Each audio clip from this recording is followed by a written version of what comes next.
Hey guys, what is up? It's Dusty here, and welcome back to another crypto video. And before I forget, guys, there is a $3,650 bonus over on Bybit, which is insane. It is more than double the biggest bonus we have ever seen, so make sure you check it out. A link is down below for Bybit.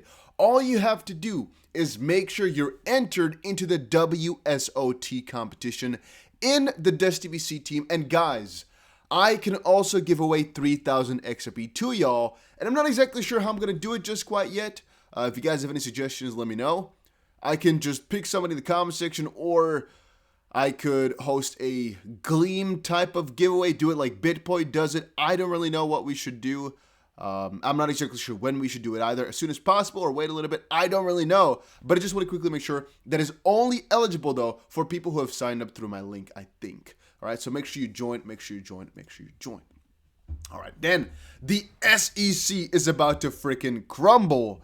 Had to give it out for you guys, had to give that. Just quickly putting my thoughts out there. You guys get it?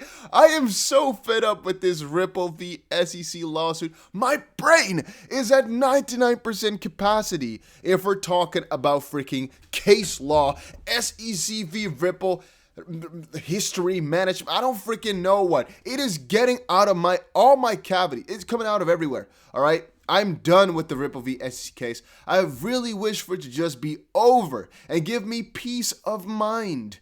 But nope, Ripple and the SEC are extending it yet again. All right, Jeremy Hogan posted that there comes a time in a man's life when they feel like they can truly speak their mind. Mark Cuban has reached that time. The message is true.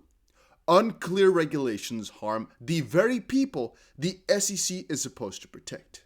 And that is a reply to Gary Gensler, who first asked basically about, I shouldn't say asked, right? It's basically about telling, if someone asks a lawyer, accountant, or advisor if something is over the line, maybe it's time to step back from the line.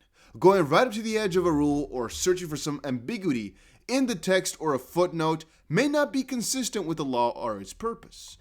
The spirit of the law is about protecting investors. Our rigorous enforcement regime at the SEC is about following the facts and the law wherever they may lead on behalf of investors and working families. This includes deceptive conduct by private funds, offering or accounting frauds, insider trading, market manipulation, failures to act in retail customers' best interest, reporting violations, best execution of fiduciary violations, or any other forms of misconduct. And in case you missed it, there's his full remarks. Well, Mark Cuban replied and said, how about making the lines bright and clear so people know what the rules are? The problem isn't that people are looking for gray areas or the edge, is that there are rarely any really defined rules. Regulations through litigation traps all the people who can't afford a lawyer, accountant, or advisor. And guys, I have really thought about it for a good while, because I've covered this before, but I thought about it really hard and properly.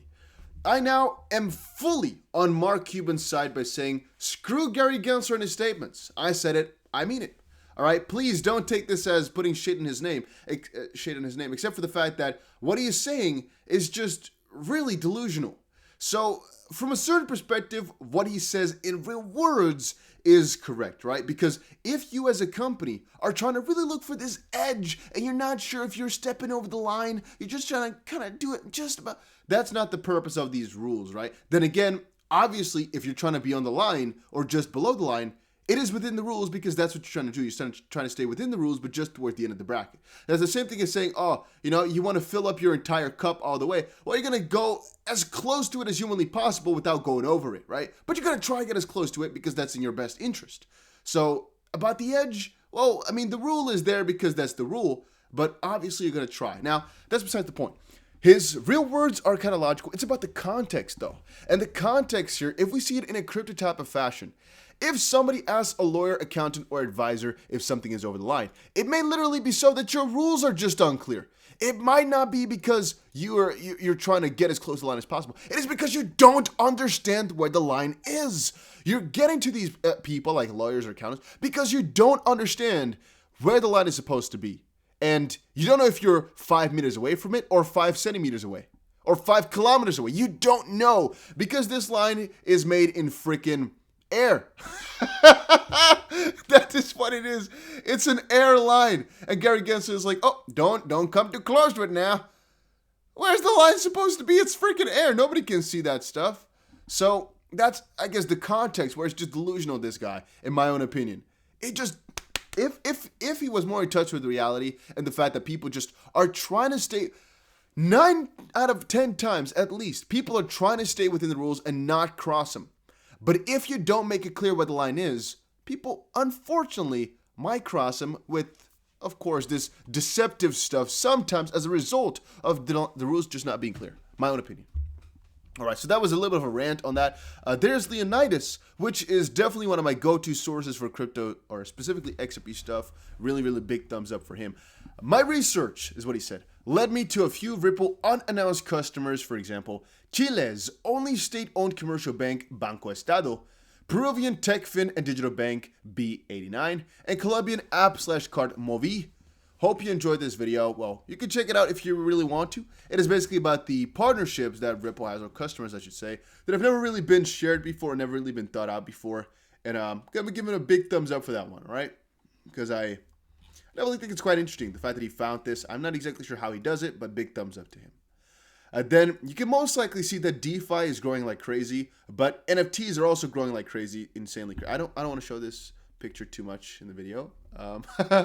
All right, so Ashish Birla said, using DeFi and crypto to put up an NFT as collateral for a loan is going to be mainstream in a few years. 2 things to say about that one. First, damn, what? Putting up an NFT as collateral for a loan. What is that supposed? It's like putting up an artwork, like you go to the bank, you're like, you know what? I want to take a loan on this painting right here. It's theoretically speaking possible, but it's pretty, I don't really hear about that too much. It sounds more like a pawn shop, really, because you don't really take out loans on paintings and stuff like that, right? It's a little bit odd, I think.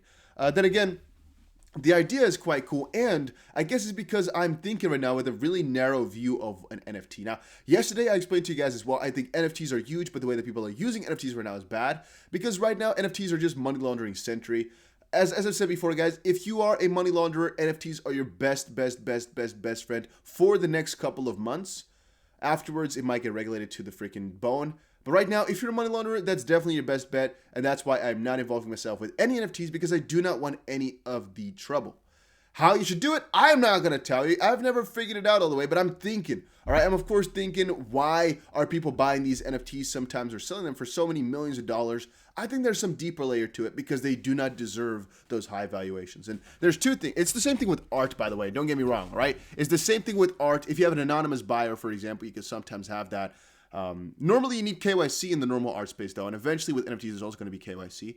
But as long as you don't need that, if you can buy something without knowing your customer, basically, yeah, you're just done for. And by the way, people often make this argument, oh, crypto, you see, it's just for money laundering, blah, blah, blah. Nope. Cash, way easier. On crypto, everything is stored and locked, so you can't really get away from it. Once they got the trail, they got you. All right, breaking. Binance cleared by the UK regulatory body, FCA. That's pretty big. All right, so August 25th, we just got an update. On June 25th, the FCA imposed requirements on Binance Markets Limited. The firm complied with all aspects of the requirements, and basically Binance has been given a thumbs up over in the UK, which the only thing I can say about that is, wow, that is pretty damn juicy. That is pretty damn nice. What just happened? What just happened right there? What is going on? Right. I'm not sure what happened right there. Cardano making its way towards $3, $10 in sight. I talked about this before, right? $3, I mean, yeah, we've already hit it kind of. It's not really a question of whether or not Cardano can hit that. I firmly believe it can. To me, it's more so about the higher marks, like $5, $10, $20. No, this is all just easy territory for ADA still. Then whale alert, 12,500 Bitcoin transfers, amounts up to 500 million. A recent tweet from Whale Alert confirms a huge transaction of 12,000 Bitcoin. Thing is, who knows? Who cares? Nobody does. Why? Well, it doesn't really matter. If it's an exchange to an unknown wallet, it's usually an exchange outflow. If it's from an unknown wallet to an exchange, it's an inflow. The transaction reveals that the whale used Binance. To note, Binance is a crypto exchange that that lists stablecoins in the market, but we don't know exactly which side the Binance part was. We might actually be able to track it out now that I'm thinking about it. We might be able to see. Okay. Oh, no, it is from Binance to Binance, so ultimately we have nothing on this one. $500 million has been sent. We don't know if it's just one guy making fun. We don't know if it's just Binance doing this. We don't know anything. So I don't care, and you shouldn't either, unless you want to kind of fill your head with just noise. Then Cardano Foundation deploys anti-money laundering tool from RegTech startup Confirm to ensure ADA's full compliance. Good, not crazy, but just nice. And then the Ethereum supply shock. Exchange Ethereum reserves continue to fall after a 26% drop in 2021. To date, 92.5 thousand Ethereum have been burned following Ethereum's London hard fork upgrade, which is good. And obviously, there's going to be a lot less supply as time moves on here right now. And the reserves in these exchanges is dropping. And well, that's pretty good for the price eventually. I think Ethereum is going to be one of those crazy coins in a real short amount of time too, I personally think. And then analysts grow concerned as $2 billion in Ethereum flood exchanges. Well, this is actually, kind of the other way around. It's the same thing as it said right here, that there was a supply shock, but then there's also this this article that kind of brings it the other way, because this is talking about a supply shock in more of a positive way. This is talking about it in a really negative way, which is more logical. As Ethereum gas fee surge is getting expensive to transact on the Ethereum blockchain, lower value non-fungible tokens may be hit hard with rising Ethereum gas fees that could eliminate the bottom of the NFT market. $2 billion worth of Ethereum was deposited to exchange wallets, may belong to whales looking to take profits, which could be, but ultimately, I don't really think it's a really big issue. You, for example, have Matic, I guess, or Polygon nowadays, to fix this issue if you really wanted to, but more so, yeah, it's going to be fixed with Ethereum 2.0 now anyway, and there's scarcity kicking in. If guys are really selling their Ethereum, no, they wouldn't. No, they wouldn't, guys. I'm not too afraid of that.